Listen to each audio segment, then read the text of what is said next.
जो नियम तोडीन, कायदे तोडीन, कॉलर टाईट करीन, गुंडागिरी करीन, त्याला जे आता समाज डोक्यावर घेतो. ही जी प्रवृत्ती आहे, मुलं गुंड प्रवृत्तीकडे चाललेत, गुंडाला आयडल मानायला लागलेत. म्हणजे जे आपले खरे हिरो आहेत त्यांच्याबद्दल कोणी वाचायलाच तयार नाहीत. आज जो काय म्हणतात शॉर्टचा जमाना आला, शॉर्टचा ट्रेंड आला. अगोदर लोकांना अगदी 5-10 मिनिटाची व्हिडिओ सुद्धा बघायचे नाहीत. कोणाला पुस्तक तर वाचायचं सोडून द्या, पुस्तकाचा काळ गेला. फक्त आणि फक्त आई वडिलाचं एखादं कोपरं इकायचं, गाड्या उडवायच्या, व्यसनाधीन व्हायचं आणि परत कॉलर टाईट करायची. मी कशात कमी, ही तरुणाची अवस्था झालेली आहे. प्रत्येक गोष्टीमध्ये आपल्याला जात पाहायची खूप वाईट सवय लागलेली. जो गुन्हेगार असतो या गुन्हेगाराला जातपात नसते. आपण ढोंगी झालो, आपण फक्त पोपटपंची झालो. जे शिवाजी महाराज फक्त घोषणा द्यायच्या, जे भगवान बाबा घोषणा द्यायच्या, जे बाबासाहेबाच्या नावावर घोषणा द्यायच्या, परंतु त्यांनी जे कर्म केलं त्यांच्या जीवनामध्ये ते आपण आपल्या जीवनात उतरण्याचा प्रयत्न करीत नाही. फार मतलबी जमाना झालेला आहे. एखाद्या कोण जेवणाची पार्टी तरी मिळते का पाहते, एखाद्याच्या खिशातून 2000 तरी मिळते का पाहते, एखाद्याकडून लाखानं मिळते का पाहते. म्हणजे प्रत्येकाची भावना अशी झाली की याच्याकडून फायदा काय मिळतो.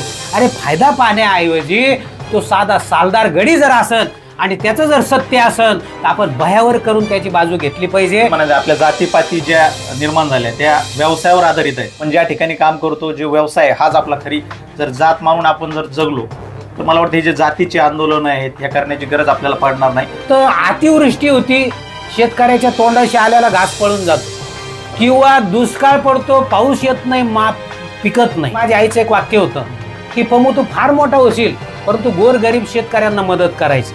माझ्या आईचं वाक्य मी तो करून ठेवलेलं आहे. स्मशान वैराग्य टिकून ठेवा. बरोबर की आपण प्रत्येक क्षणोक्षणी पर डे पर दिवस आपण आपल्या स्मशानभूमीकडे चाललो. आपला प्रवास असा चालू आहे. आपल्या गावऱ्या तयार आहे, फक्त काहीच्या गावऱ्या आज आहे, आपल्या उद्या.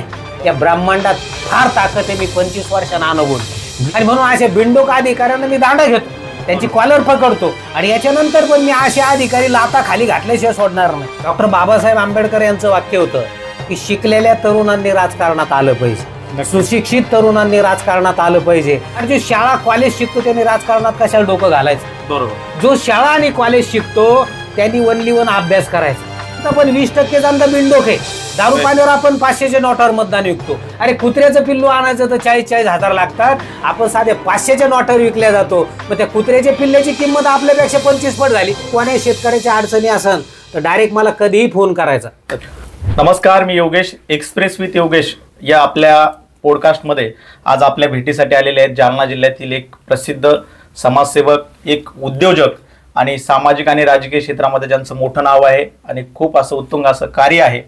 ज्यांचं काम आपण सोशल मीडियाच्या माध्यमातून कधी ना कधी बघितलंच असेल.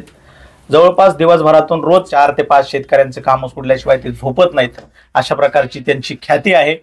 आणि जे काही शेतकरी त्यांच्याकडे येतात तर एकाही शेतकऱ्याचा चहा सुद्धा न घेता निस्वार्थपणे शेतकऱ्यांच्या स्वतःच्या खिशातून पेट्रोल डिझेल टाकून शेतकऱ्यांना संबंधित कार्यालयाला घेऊन जाणं, संबंधित त्या अधिकाऱ्याशी त्याची संपूर्ण काय काम आहे ते सगळं समजून सांगणं आणि त्या कामाला तडीस लावणं यामध्ये सरांचा हातखंडा आहे. तर असं एक उत्तुंग आणि एक समाजशील संवेदनशील मनाचं एक व्यक्तिमत्व आज आपल्या भेटीला आलेलं आहे. तर सरांचं सर्वप्रथम स्वागत करतो. धन्यवाद. सरांना आपण सरांचा सगळा हा जो प्रवास आहे तर कुठून आले, काय आलं आणि हे समाजसेवेचं वेळ त्यांना का लागलं, समाजाच्या साठी आपण काही केलं पाहिजे, काहीतरी करावं. आजच्या या स्वार्थी जगामध्ये स्वतः सोडून दुसऱ्याबद्दल विचार करण्याची त्यांची जी वृत्ती आहे ती याची प्रेरणा त्यांना कुठून मिळाली याबद्दलचा सगळा त्यांचा प्रवास आपण त्यांच्याच तोंडून बोलता करणार आहोत, जाणून घेण्याचा प्रयत्न करणार आहोत. आणि हा सगळा प्रवास मध्ये मला बोलतं करण्यासाठी मला साथ देणारे आमचे मित्र ॲडव्होकेट बाळासाहेब डाके आहेत. डाके साहेबांचा आज वाढदिवस आहे आणि एवढा सगळा बिझी शेड्यूल असूनही ते आपल्या सोबतीला आले तर त्यांचे खूप खूप धन्यवाद. आणि त्यांना या आमच्या सगळ्या टीमच्या वतीनं, पॉडकास्टच्या सगळ्या टीमच्या वतीनं वाढदिवसाच्या खूप खूप शुभेच्छा. पुन्हा एकदा सरांचं स्वागत. सरांचा परिचय द्यायचा म्हणजे सर मूळचे जालना जिल्ह्यातील बदनापूर तालुक्यातील खातगावचे, अतिशय गरीब परिस्थितीतून अतिशय सामान्य म्हणजे शेतकरी कुटुंबातून सर आले. सरांचा प्रवास आपण सरांच्या तोडून सांगणारच आहोत, पण एक ब्रीफमध्ये मी तुम्हाला सांगतोय. पण अतिशय सामान्य परिस्थितीमधून येऊन D.Ed करून सर शिक्षक झाले. शिक्षक झाल्यानंतर जिल्हा परिषदेच्या जवळपास 21 वर्षाचा त्यांनी शिक्षकी पेशा केला आणि त्यानंतर आता जवळपास 4 ते 5 वर्षापासून आपल्या शिक्षकी पेशामधून निवृत्ती घेऊन गेली 5 वर्षापासून ते सामाजिक आणि राजकीय क्षेत्रामध्ये 100% त्यांनी स्वतःला वाहून घेतलेलं आहे. 20 वर्षापासून. किती? 20 वर्षापासून. हा, 20 वर्षापासून, म्हणजे पहिल्यापासूनच जेव्हापासून शिक्षक होते, म्हणजे जेव्हापासून स्वतःच्या पायावर उभा राहिले तेव्हापासूनच त्यांनी तुम्ही असं ठरवलं सर की बाबा आपली जी काही कमाई आहे त्याच्यामध्ये समाजाचं देखील काही थोडंफार वाट आहे सर. तर हे आहेच नाईकवडे सर. म्हणजे त्यांनी आपल्याला सांगितलं की मी लहानपणापासूनच, म्हणजे मला थोडेफार जिथं कुठे पैसे यायला लागले तेव्हापासून मी ठरले की बाबा या पैशामध्ये काहीतरी समाजाचा वाट आहे. पण सर आज जर आपण बघितलं तर आजचा जो समाज आहे, प्रत्येकाला काय वाटतं, मी, माझा कुटुंब, माझा परिवार सुखी असला तर मला समाजाशी काही घेणं नाही, समाज गेला तिकडे, म्हणजे त्या आपल्याला ते शब्दात बोलायचं नाही. म्हणजे हा जो स्वार्थ केंद्रित माणूस व्हायला लागला, किंवा तरुण असेल, प्रत्येकाला आपलं, म्हणजे अगदी आई वडिलांची सुद्धा काळजी राहिलेली नाही. आज आपण जर बघितलं तर प्रत्येक कुटुंब, म्हणजे माझी बायको, माझा नवरा आणि माझी मुलं, आई वडील हे सगळे वाऱ्यावरती सोडण्यात आता, म्हणजे जी आपली पहिली एकत्रित कुटुंब पद्धती होती ती आता कुठेतरी कमी होत चालली आहे. आणि समाजाला संवेदनशीलता कमी झालेली आहे. आपण जर बघतो की रोजच कुठेतरी पेपरला, न्यूजला बघतो की यांनी त्याला खुपसलं, यांनी त्याला मारलं. आणि सध्याच महाराष्ट्रामध्ये चर्चेत असलेली जर आपण घटना बघितली, मस्साजोगची जी घटना झाली, अतिशय दुर्दैवाने महाराष्ट्राला सगळी हेलावून टाकणारी, महाराष्ट्राची मान शर्मेनं झुकवणारी घटना ती, म्हणजे अतिशय निर्गुणपणे तिची हत्या झाली. आणि हे प्रकरण तीच एक घटना नाही तर रोजच आपल्याला पाहायला मिळतात. फक्त त्या घटनेची फार मोठ्या प्रमाणात चर्चा झाली, त्याला राजकीय लोकांनी, सगळ्या राजकारणी लोकांनी त्याला पुढे आणून म्हणून ती घटना झाली. हे जे सगळं महाराष्ट्रामध्ये चाललंय कुठेतरी अस्वस्थ करणार आहे. तुमच्या आमच्यासारखे जे समाजशील लोक आहेत, समाजाबद्दल काहीतरी विचार करणारे लोक आहेत, तर तुम्हाला काय वाटतं हे जे चाललंय याबद्दल असं एकदा थोडंसं तुम्ही बोलावं, आणि नंतर मग आपण आपला, आता हा विषय निघलाच आहे तर याबद्दल तुम्ही थोडंसं बोला. ही जी प्रवृत्ती आहे, मुलं गुंड प्रवृत्तीकडे चाललेत, गुंडाला आयडल मानायला लागलेत, म्हणजे जे आपले खरे हिरो आहेत त्यांच्याबद्दल कोणी वाचायलाच तयार नाहीत. आज जो काय म्हणतात शॉर्टचा जमाना आला, शॉर्टचा ट्रेंड आला. अगोदर लोकांना अगदी 5-10 मिनिटाचे व्हिडिओ सुद्धा बघायचे नाहीत. कोणाला पुस्तक तर वाचायचं सोडून द्या, पुस्तकाचा तर काळ गेलात, पण जे युट्यूब सारख्या प्लॅटफॉर्मवरती 5-10 मिनिटाचे एज्युकेशनल व्हिडिओ असतात, काहीतरी घेण्यासारखे, शिकण्यासारखे व्हिडिओ असतात, ते सुद्धा ट्रेंड गेलेलं आहे. आता फास्ट जमाना आलाय, 30 सेकंदामध्ये सगळं लोकांना पाहिजे असतं. अशा काळामध्ये लोकांना, जे खास करून तरुण आहेत, जे अशा गुंड प्रवृत्तीच्या लोकांचे स्टेटस ठेवतात, त्यांना आयडल मानायला लागलेत, अशा तरुणांना तुम्ही काय सांगाल? सर्वांना नमस्कार, जय जिजाऊ, जय हरी. मी गुंड प्रवृत्तीविषयी मी एकच बोलन की एका प्रकारचं ते फॅड तयार झालेलं आहे. बरोबर. आणि जी नीतिमूल्य होती आपल्या देशाची, आपल्या समाजाची, राज्यघटनेने जी नीतिमूल्य ठरवून दिलेली, ती नीतिमूल्य आता उलट केली लोकांनी. नक्कीच. जो नियम तोडीन, कायदे तोडीन, कॉलर टाईट करीन, गुंडागिरी करीन, त्याला जे आता समाज डोक्यावर घेत. म्हणून हे समाजाने कुठंतरी बदल केला पाहिजे. आणि सर्वात मेन हे जे काही तरुण रक्त आहे, आता मागे एक सर्वे झाला, मी स्वतः ती क्लिप पाहिली की आपल्या भारत देशामध्ये जवळजवळ 30 कोटी तरुण हे कामच करीत नाही. बरोबर. फक्त आणि फक्त आई वडिलाचं एखादं कोपरं इकायचं, गाड्या उडवायच्या, व्यसनाधीन व्हायचं आणि परत कॉलर टाईट करायची, मी कशात कमी, ही तरुणाची अवस्था झालेली आहे. आणि तुम्ही जे गुंडागर्दीवर याच्यावर जो विषय काढला, तर जो गुंडागर्दी करतो, जो गुन्हेगार असतो, या गुन्हेगाराला जातपात नसते. नक्कीच. आणि म्हणून कोणत्याही देशात असो, कोणत्याही राज्यात असो, कोणत्याही जिल्ह्यात असो किंवा कोणत्याही स्थळी असो, जो गुन्हेगार असतो तो गुन्हेगारच असतो आणि त्याला शिक्षा झालीच पाहिजे, करायचं, असं माझं स्पष्ट मत आहे. मला तेच म्हणायचंय की बाबा कोणती जी घटना होते त्यामध्ये आजकाल प्रत्येक गोष्टीमध्ये आपल्याला हा फार महत्वाचा मुद्दा आहे आणि सामाजिक मुद्दा आहे. आमची कालच या विषयावरती चर्चा झाली. कोणती घटना जेव्हा घडते किंवा कोणतंही एखादं चांगली घडो किंवा वाईट घडो, प्रत्येक गोष्टीमध्ये आपल्याला जात पाहायची खूप वाईट सवय लागलेली. म्हणजे अगोदर आपण जेव्हा शाळेत होतो, अगदी मी 5वी म्हणजे 10वी 15 12वी पर्यंत येऊस तर मला माझा मित्र कोणत्या जातीचा आहे आणि कोण कोणत्या जातीचा आहे, कोणत्या धर्माचा आहे, याच्याशी काही घेणं देणं नव्हतं. आणि शेवटपर्यंत मला त्याची जात माहिती नव्हती की हा कोणत्या जातीचा आहे. पण हल्ली आपण जर बघितलं तर प्रत्येकाच्या आडनावरून जात बघणं, प्रत्येक गोष्टीमध्ये धर्म बघणं, ही जी वाईट म्हणजे सवय आपल्यामध्ये रुजत चालली आहे, याबद्दल तुम्ही काय बोला? नाही, याच्यावर एक सोपं उत्तर आहे. आपण जर इतिहास पाहिला तर जात याची एक सुंदर अशी व्याख्या विचारवंतांनी केलेली, ती कधीच जाणारी नाही ती जात. बरोबर. पण आपण आता कोणत्या युगात जगतो? आपण वैज्ञानिक युगात जगतो. आपण जर जुना इतिहास पाहिला तर अश्मयुगामध्ये आपल्याला खायला अन्न नव्हतं, अंगावर वस्त्रही नव्हती, बरोबर, अग्नीचाही शोध नव्हता. मग त्या काळात जात होती का? अजिबात नाही. पण आता शिकलेल्या तरुणांनी, मला सांगा, फुले शाहू आंबेडकर घ्या, छत्रपती शिवाजी महाराज घ्या, संत भगवान बाबा घ्या, संत तुकाराम महाराज घ्या, संत चोखामेळा घ्या, किंवा इतर सर्व संत मंडळी घ्या किंवा महापुरुष घ्या, यांनी कधी जातपात पाळले का? एक तरी उदाहरण मला दाखवा. मग आपण आदर्श घ्यायचा कोणाचा?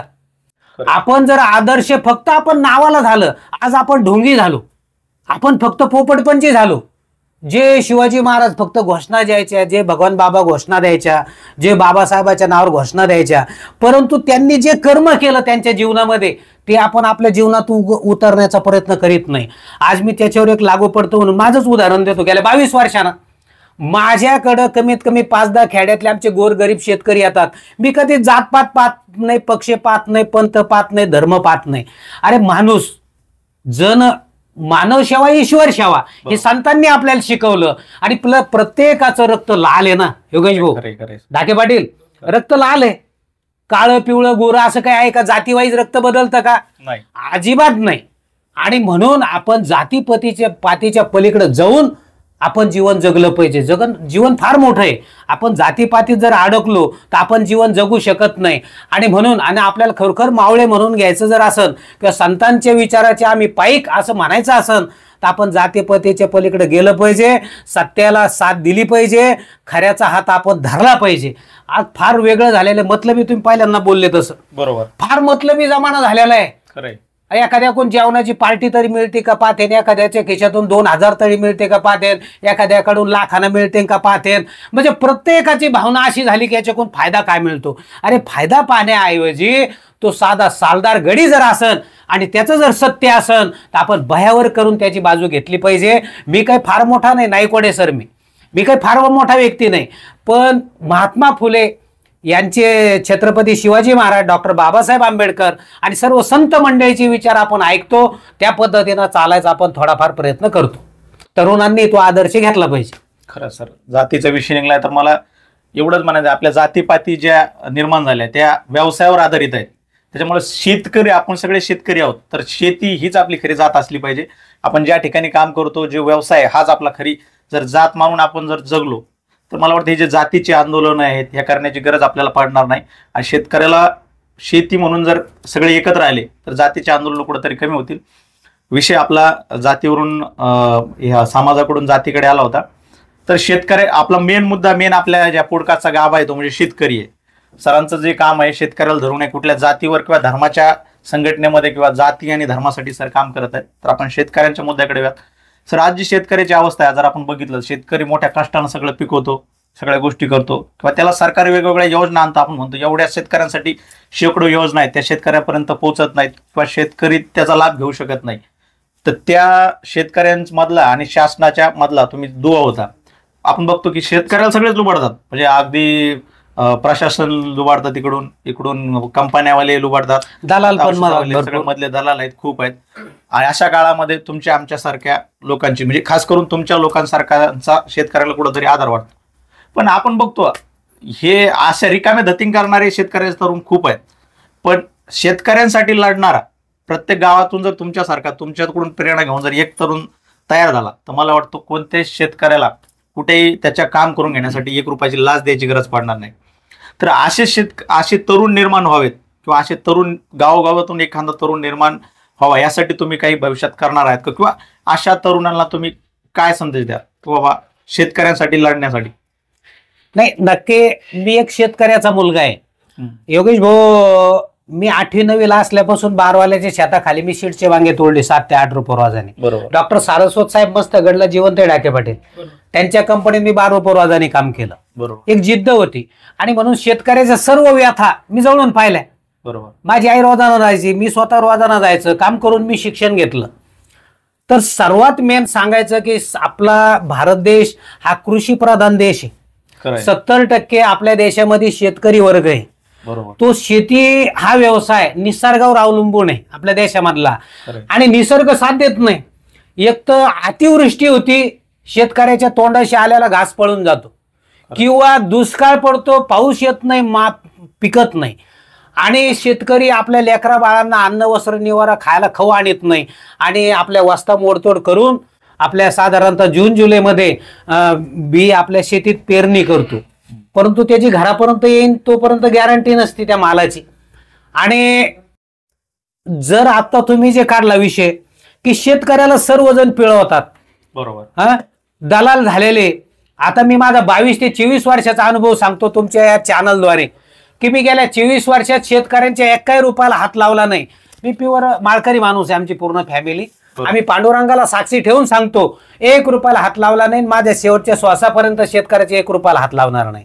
हे तुमच्या लाईव्ह बोलतो मी. याचं कारण एक आहे, प्रेरणा मी कशी घेतली. माझ्या आईचं एक वाक्य होतं की पमू तू फार मोठा होशील, परंतु गोरगरीब शेतकऱ्यांना मदत करायची. माझ्या आईचं वाक्य मी तो कोरून ठेवलेलं आहे. ती वाक्यत आहे, परंतु माझ्या रक्तात पण ते की फार मोठं आहे. जीवनाकडे तुम्ही स्मशान वैराग्य, संत मंडळींनी सांगितलेलं आहे, स्मशान वैराग्य टिकून ठेवा. बरोबर. का बदलन माणूस, का बदलन तरुण, का बदलन की त्यांना कुठंतरी क्लिक झालं पाहिजे. मग स्मशान वैराग्य काय, आपण फक्त ऐकतो, नळी फुंकली सोनारे इकडून तिकडे गेली वारे, बरोबर, संपला विषय.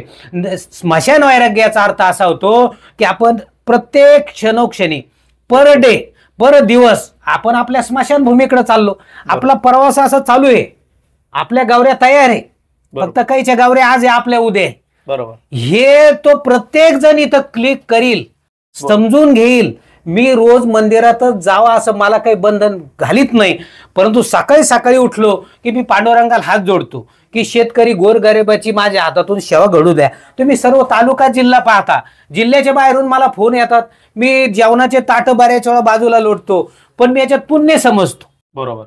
आणि म्हणून माझ्यासारखे मी गावोगावी जातो, 200-500 शेतकरी थांबतात. मी तरुणांना आवाहन करतो, तुमच्या चॅनलद्वारे आवाहन करतो की माझ्याशी जुटा. तुम्हाला चहा पाजायची गरज नाही, पार्टी खाऊ घालायची गरज नाही, माझ्या गाडीचं डिझेल द्यायची गरज नाही, पेट्रोल द्यायचं गरज नाही, काहीच नाही. मी निस्वार्थीपणे इमानदारीपूर्वक तुमच्या सोबत आहे. तालुक्यातून, जिल्ह्यातून, महाराष्ट्रातून माझ्या सोबत तरुण फळींनी जुटावं असं मी त्यांना आवाहन करतो आणि विनंती करतो. तरुण फळी जर याला जुटली तर आज आमच्या बदनापूर तालुक्यामध्ये डाके पाटील यांना सर्व माहिती आहे की आमचे 99% अधिकारी आता सरला कॉल करू का म्हणलं ते काम करतात. याचं कारण नायकवाडे सर काय फार तुराम काय का? नायकवाडे सर म्हणजे मी फार मोठा नाही, मी तुमच्या भावासारखा आहे, काहीच्या मुलासारखा आहे, मी फार छोटा व्यक्ती आहे, परंतु इथे इमानदारी दाटून भरलेली. तुम्ही सर निस्वार्थीपणे गोरगरीब शेतकऱ्यांची जर सेवा करायचं ठरवलं तर नक्कीच तुमची पिढी, तुमचे लेकरं सुद्धा सुधारल्याशिवाय राहणार नाही. या ब्रह्मांडात फार ताकद आहे. मी 25 वर्षांना अनुभवली. निस्वार्थीपणे मदत करा, निस्वार्थीपणे गोरगरिबांची सेवा करा. माझा त्याग मला माहिती आहे योगेश भाऊ, जेवणाचं ताट लोटा लागतं, घरचे कामं नंतर करावं लागतात, रोज 50 ते 100 फोन येतात, फुकट उदाडं घेतल्यासारखं अधिकाऱ्याला मीच कॉल करतो, ते शेतकऱ्याला रिटर्न मीच कॉल करतो, काका कागद आणले का, बाबा ते कागद आणले का, अनेक प्रश्न आहे आमच्या शेतकऱ्याचे. 7/12वरले आणि इतर ऑफिशियल अनेक प्रश्न आहे. तुम्ही जे स्कीमा सांगितल्या शासनाच्या, मान्य शासन स्कीम देत आहे, परंतु काही दलाल वर्ग त्या स्कीम तळागाळात गोरगरिबापर्यंत जाऊ देत नाही. परत तेच अधिकाऱ्याला सांगतात की यांच्याकडून 10,000 काढा निघतात. हे मी जवळून पाहिलेलं आहे 22 वर्षांनी. आणि म्हणून अशा बिंडोक अधिकाऱ्यांना मी दांडा घेतो, त्यांची कॉलर पकडतो. आणि याच्यानंतर पण मी असे अधिकारी लाता खाली घातल्याशिवाय सोडणार नाही, त्यांना ठोकल्याशिवाय राहणार नाही. जेल तर जेल, मी काही नाही मोजित अशा विषयाला. परंतु माझ्यासाठी नाही, पण शेतकऱ्यासाठी, गोरगरिबासाठी मी त्या मार्गाला जायचं काम पडलं तरी जाईन. कारण मी जवळून शेतकऱ्यांची व्यथा पाहिलेली आहे. माझ्या आईच्या नाटेला 10 थिगळं आणि चपलाला तारं बांधलेले मी स्वतः पाहिलेले. म्हणून मी जे वारसा जो हातात घेतलेला आहे, वसा जो हातात घेतलेला आहे, शेतकरी गोरगरिबाची निस्वार्थी सेवा, शेवटच्या श्वासापर्यंत निस्वार्थी सेवा माझ्या हातातून घडल. तरुण मंडळींनी, तरुण फळींनी निस्वार्थपणे, निसंकोचपणे माझ्याशी जुटाव असं मी त्यांना आवाहन करतो. आपण जर जुटलो, आज एक तालुका 90% बदललाय बदनापूरचा. तलाठी मंडळ अधिकारी काय तर कोणते अधिकारी तुम्ही माझे चौकशी करून बघा तालुक्यामध्ये. कोणी जर म्हणलं सरांनी 1 रुपयाला हात लावला तर 10 लाख रुपये दंड देईन मी, हे तुमच्या चॅनलद्वारे बोलतो. आणि म्हणून एकच तळमळीनं विनंती आहे की आपल्याला ही जर व्यवस्था बदलायची असेल तर तरुण मंडळींनी माझ्याशी जुटलं पाहिजे आणि निस्वार्थी. नक्कीच. धन्यवाद. सरांचं जर आपल्याला जोडायचं असेल तर सरांचा नंबर तर मी तुम्हाला खाली दिलेला आहे, याच्यावर तुम्ही सरांना कॉल करू शकता, त्यांच्या व्हॉट्सअपशी संपर्क, त्यांच्या व्हॉट्सअप ग्रुपमध्ये ऍड होऊ शकता. त्यानंतर सरांचं सगळं आपल्याला कार्य, सरांचा जो निरंकारी उद्योग समूह आहे या अंतर्गत ते नवीन व्यावसायिक, नवीन तरुण उद्योगाला देखील मार्गदर्शन, प्रोत्साहन देत असतात. सर, तुम्ही एक सामाजिक कार्य करतात, त्याचबरोबर तुम्ही एक चांगले उद्योजक, व्यावसायिक देखील आहात. आता जर आपण बघितलं तर तुमचं एकदम व्हाईट, एकदम शर्ट वगैरे, जेवढं तुम्ही सुंदर बोलता तेवढे तुम्ही दिसताय सुंदर आहात. एकदम तरुणासारखे तुमच्यामध्ये त्याच्यावर मला एक सरांना प्रश्न करायचा आहे. सर, आपण सामाजिक क्षेत्रामध्ये काम करता, राजकारणामध्ये पण आपल्याला काम करण्याची इच्छा आहे आणि करता. एक मला पडलेला प्रश्न आणि सर्वांनाच पडलेला प्रश्न, आणि लोक म्हणतात पण सर की बाबा चांगल्या माणसाने राजकारणात यायला नाही पाहिजे, समाजकारणात यायला नाही पाहिजे. तर ह्या लोकांना आणि मला पडलेला प्रश्न, याबद्दल आपण काय सांगाल की बाबा सामाजिक क्षेत्र असो किंवा राजकारण असो की बाबा चांगल्या लोकांनी यायला नाही पाहिजे, असा लोकांचा भ्रम आहे किंवा लोक खूप जास्त प्रमाणावर हे करतात. तर याच्याबद्दल आपण काय सांगाल? नाही डाके पाटील, फार सोपं आहे. डॉक्टर बाबासाहेब आंबेडकर यांचं वाक्य होतं की शिकलेल्या तरुणांनी राजकारणात आलं पाहिजे, सुशिक्षित तरुणांनी राजकारणात आलं पाहिजे. कारण हे देशाची चावी आपण कोणाच्या हातात देतो? लोकप्रतिनिधीच्या. खरे, छोट्यात छोटा मोठ्यात मोठा दिल्लीपर्यंत आपण जे लोकप्रतिनिधी निवडून देतो, हे कशासाठी निवडून देतो? शेतकरी, गोर गरीब, दलित, मजूर, तुमचे हे जे घटक आहे यांचे प्रश्न सोडवण्यासाठी. मग त्यांच्या हातात चावी द्यायची तर ते सुशिक्षित असलं पाहिजे. बरोबर. आणि म्हणून तरुणांनी त्या राजकारणाकडे आलं पाहिजे. परंतु त्याच्यावर एक मुद्दा मी बोलून मागं कृषी मेळाव्यात बोललो होतो कंडारीला, की आजकाल आपल्या देशामध्ये योगेश भाऊ फार वेगळं फॅड झालेलं आहे राजकारणाचं. आणि जो शाळा कॉलेज शिकतो त्यांनी राजकारणात कशाला डोकं घालायचं? बरोबर. जो शाळा आणि कॉलेज शिकतो त्यांनी ओनली वन अभ्यास करायचा. राईट. अभ्यास करायचा, आपल्या आई वडिलाचे चेहरे डोळ्यासमोर ठेवायचे, आई वडिलाची परिस्थिती बदलायची, आई वडिलाला सुखात कसं देता येईल, सुखी कसं ठेवता येईल भविष्यामध्ये, हा विचार करायचा. चांगला अभ्यास करायचा, चांगल्यापैकी नोकरी लागली तर नोकरी करायची, नोकरी नाही लागली तर व्यवसाय करायचा. मी खेडोपाडी जाऊन सांगतो की मी 7 रुपये रोजाने काम करून येणार एक तरुण तुमच्या पुढे उभा आहे, तुमच्या पुढे आज बसलेला आहे का नाही? आणि म्हणून शिकलेल्या तरुणांनी राजकारणात आलं पाहिजे. परंतु तो शिक्षणही घेतलं आणि नंतर त्याला व्यवसायापेक्षा राजकारणात गोडी असेल तर त्यांना मी अशा तरुणांना आवाहन करतो, तुम्ही राजकारणात आलंच पाहिजे. पण राजकारणात येऊन तुमचा उद्देश हा निर्मळ असला पाहिजे, नितळ पाण्यासारखा असला पाहिजे की मला राजकारणात एखादा प्रतिनिधिक म्हणून जर जनतेने त्या चेअरवर पाठवलं, त्या पदावर जर पाठवलं तर मी पांडुरंगाला साक्षी ठेवून मी इमानदारीपूर्वक आमचे शेतकरी, गोरगरीब यांची निस्वार्थीपणे सेवा करीन. जर असं त्याला त्याच्या हृदयातून वाटत असेल तर अशा लोकांनी राजकारणात आलंच पाहिजे उलट, आणि त्यांचं आपण बिन स्वागत केलं पाहिजे. आपण जनतेने सुद्धा जो निस्वार्थी काम करतो, स्वतःचं पेट्रोल डिझेल जाळून पळतो, स्वतःचा वेळ खर्च करतो, असे महाराष्ट्रामधले जे तरुण असतील त्या तरुणाला स्वतःच्या पदरच्या भाकरी खाऊन डिझेल पेट्रोल जाळून आपण त्या लोकप्रतिनिधीच्या चेअरवर आपण नेऊन बसवलं पाहिजे. तर चांगले लोक येतील. पण बऱ्याच ठिकाणी उदाहरणं त्याला विपरीत घडतात. चांगल्या लोकांना आपण निवडून देत नाही, फक्त प्रतिनिधीला. आता योगेश भाऊ, फक्त प्रतिनिधीला शा देऊन जमत नाही. आता डाके पाटील, आपण जनता पण 20% जनता बिंडोक आहे. दारू पाण्यावर आपण 500च्या नोटावर मतदान विकतो. अरे कुत्र्याचं पिल्लू आणायचं तर 40-40 हजार लागतात, आपण साध्या 500च्या नोटावर विकल्या जातो. मग त्या कुत्र्याच्या पिल्ल्याची किंमत आपल्यापेक्षा 25 पट झाली. म्हणून मला हे सांगायचंय, डॉक्टर बाबासाहेबांनी सांगितलं होतं राज्यघटनेमधून, फुटपाथवरला जो भिकारी आहे, साल घालतो, त्यालाही तोच मतदानाचा अधिकार आहे. अदानी अंबानी सारख्या उद्योगपत्यांना तोच मतदानाचा अधिकार आहे. एवढी जर चावी तुमच्या हातात दिलेली आहे, परंतु 20% मतदार हा ऐन वेळेवर समोरचा प्रतिनिधी पाहत नाही, त्याचे काम पाहत नाही, त्याची नीतिमत्ता पाहत नाही, काहीच पाहत नाही. फक्त बॉक्स आणि 500ची 1000ची नोट आपला मतदान विकतो आणि 5 वर्षे परत आपण बरबाद करून घेतो. म्हणून मला सर्वांना एक विनंती, कोणतं इलेक्शन असू आणि कुठलंही असू, आपण दारू पाण्यावर मतदान विकू नका. तरुण आणि ज्यांना आवड आहे त्यांनी राजकारणात या आणि राजकारणातून इमानदारीपूर्वक गोरगरिबाची सेवा करा. सर तुम्ही ह्या सगळ्या गोष्टी तर खूप छान प्रकारे सांगितल्या, परंतु आपण जे सामाजिक क्षेत्रामध्ये आणि राजकीय क्षेत्रामध्ये काम करण्याची इच्छुक आहात किंवा आपण करताही सामाजिक क्षेत्रामध्ये खूप जिल्ह्यामध्ये कोणत्याही ठिकाणी तुम्हाला निवडणुकीसाठी जिल्हा परिषद असेल या ठिकाणी टाकाल तर तुम्ही कोणत्याही ठिकाणी निवडून याल, परंतु एक माझा पडलेला प्रश्न आणि समाजालाही पडतो, गावातील लोकांना सगळ्याच राजकीय लोकांना तुमच्याकडून तर आता सगळ्यांना भीतीही वाटत आहे की बाबा हा माणूस आपल्याकडे आला तर आपल्याला खूप अवघड जाईल, परंतु सर जिल्हा परिषद असो एक छोटासा प्रश्न मी घेतो, त्यानिमित्त लोकांनाही तो प्रश्न सुरळीत जाईल की आज एक जिल्हा परिषद तुमचा गट घ्या, त्या गटामध्ये आपण कशासाठी तुम्हाला उभं राहायचंय, काय करायचंय, तुम्हाला काय बदल घडायचे, विद्यार्थी असो, महिला असो, तरुण असो, शेतकरी असो, मजूर असो, यासाठी आपली काय संकल्पना आहे, आपण काही ढाचा किंवा या सगळ्या गोष्टी काही तयार केल्या आहेत का, म्हणजे ज्यामुळे राज्य नव्हे तर देश नव्हे तर विदेश आपली जी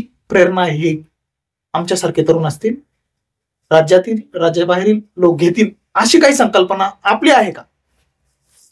नक्की डाके पाटील, फार सुंदर तुम्ही प्रश्न विचारला.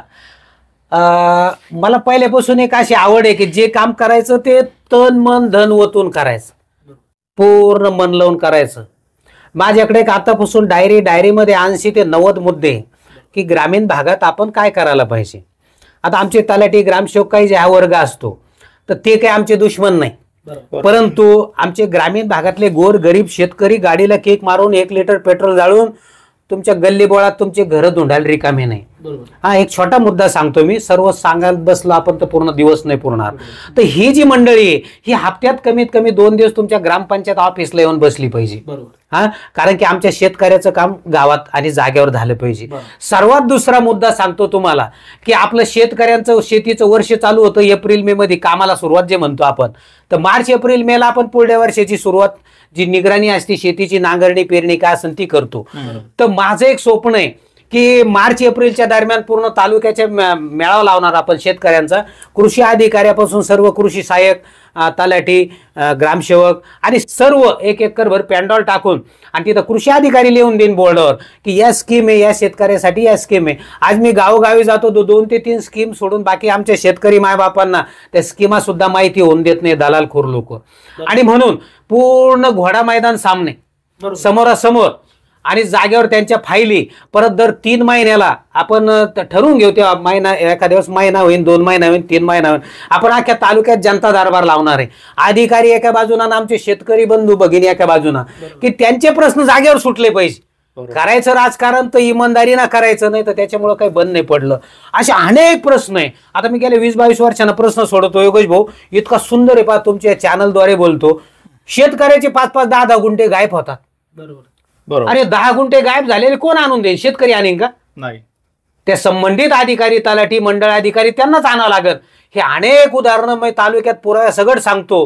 रोज उदाहरणं येतात माझ्याकडे, मला तलाठी मंडळ अधिकाऱ्याला बोलावं लागतं, भाऊ तू पगार घेतो 1-1 लाख, आमच्या शेतकऱ्याची दुरुस्ती कोण करीन? दुरुस्तीच्या नियमाखालीच फार सोपं आहे, परंतु 10% अधिकारी सोडले तर 90% अधिकारी आमच्या शेतकरी मायबापाला जाणून बुजून बेजार करतात, 10वी चक्रा मारायला लावतात आणि नंतर नाईलाजानं 10,000 20,000ची अधिकारी त्या शेतकऱ्याकडे मागणी करतात आणि आमचा शेतकरी थकतो, कटाळतो, हे फोन उचलीत नाही बिंडोक लोक. आणि मग नाईलाजानं एखादा कापूस, ज्वारी, बाजरी, बकरी बुकरी असेल तर आमचा शेतकरी विकतो बाजारात आणि त्या अधिकाऱ्याला नेऊन देतो 10-20 हजार. हे मी अनेक उदाहरणं आहे, मी अनेक शेतकऱ्याचे पैसे वाचवलेले असे. आणि म्हणून या अधिकारी वर्गाचे जॉब चार्ट मला माहिती आहे. मी 21 वर्ष शिक्षक राहिलेलो आहे, ते पण वैचारिक चळवळीतला शिक्षक राहिलेलो आहे. अनेक बिंडोक अधिकारी मी नीट केलेले आणि याच्यानंतरही करू. म्हणून त्यावरच प्रश्न की तुम्ही जिल्हा परिषद शिक्षक होता आणि मी कधी आपल्याबद्दल माहिती पण घेतली आणि आपल्या सोबत असल्यामुळे आपल्याला तुमच्याबद्दल थोडी उत्सुकता एका गोष्टीची आहे की आपण नेहमी सांगता की बाबा ग्रामीण भागामध्ये जिल्हा परिषद शाळा असो, आरोग्य केंद्र असो, की खूप सध्या त्यांची स्थिती खूप खराब आहे. आता तरी ह्या सगळ्या गोष्टी कोणता बी तुमचा एक जिल्हा परिषद गट असो, याच्यासाठी आपण जिल्हा परिषद शाळा असेल, आरोग्य केंद्र, आता शाळेचं तर माझं डीपी प्लॅनच तयार आहे. बरोबर हो त्याबद्दलही हो थोडं शाळेचा जनतेला. शाळेचा की आमच्या गोरगरिबाचे शेतकऱ्यांचे लेकरं शिकतात जिल्हा परिषदच्या शाळेमध्ये. बरोबर. सर्वात पहिलं मी शिक्षण मंत्री असन किंवा आमचे इथले शिक्षण विस्तार अधिकारी असन, BO असन, EO असन, आम्ही यांच्याकडून परमिशन घेऊन मोडक्यात पूर्ण शाळा पाडून मी स्वतः माझा डबा घेऊन तिथं बसणार जेवणाचा, बरोबर. डे नाईट काम करून एक मॉडेल शाळा बनवणार मी. सुंदर. मॉडेल मग तिथं एकदम सुंदर आकर्षक अशा रूम राहतील, टॉयलेट राहीन, गार्डन राहीन, पाणी प्यायची व्यवस्थित सुविधा राहीन, सांडपाण्याची सुविधा राहीन आणि ई लर्निंग राहीन, अभ्यासिका राहीन, सौर पॅनल पण राहीन. बरोबर. सौर पॅनल यासाठी की ग्रामीण भागात लाईट जाते, आमच्या गोरगरीब लेकरांचा अभ्यास बुडाला नको म्हणून वरती सौर पॅनल राहीन. हे लाईव्ह बोलतो, माझ्या डोक्यातलं स्वप्न आहे. आणि एक शाळा मॉडेल बनवून शिक्षण मंत्री वगैरे आणून नंतर आपण पूर्ण तालुका त्या पद्धतीनं बदलायचा. आणि असे 80 ते 90 अनेक व्हिजनचे मुद्दे माझ्या डोक्यामध्ये. सर्वात मेन एकच सांगतो की पूर्ण महाराष्ट्रात माझं सर्कल नंबर 1 केल्याशिवाय मी झोपणार पण नाही.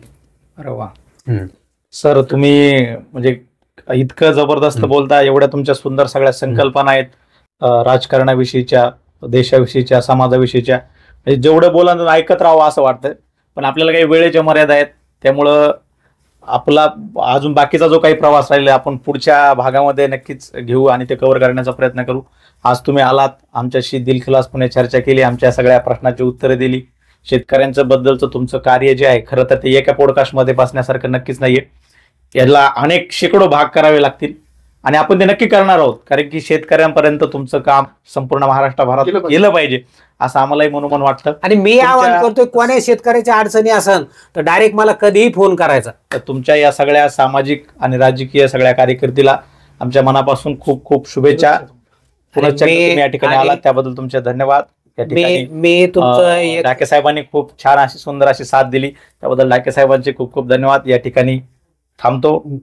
आणि मी हे तुमचं एक्सप्रेस विथ योगेश हे जे चॅनल आहे, या चॅनलचे खूप खूप आभार मानतो, धन्यवाद मानतो आणि तुम्हालाही पुढील वाटचाली शुभेच्छा देतो. आमचे मित्र ॲडव्होकेट डाके पाटील हे समाजाचं फार मोठं काम करतात आणि त्यांनी वेळ दिला याबद्दल त्यांचे आभार व्यक्त करतो आणि थांबतो. धन्यवाद. अशाच प्रकारच्या नवनवीन पॉडकास्टसाठी आपल्या चॅनलवर जर तुम्ही अजूनपर्यंत नवीन असाल आणि पहिल्यांदाच हा पॉडकास्ट बघत असाल तर आपल्या चॅनलला सबस्क्राईब करून ठेवा. समोर बेल आयकॉन आहे तिलाही प्रेस करा, जेणेकरून येणाऱ्या प्रत्येक पॉडकास्टचा व्हिडिओचं नोटिफिकेशन तुम्हाला मिळत राहील. आजच्या पुरतं थांबतो. पुन्हा भेटू नवीन व्हिडिओमध्ये, नवीन विषयासह, नवीन पाहुण्यांसह. धन्यवाद. जय हिंद, जय महाराष्ट्र.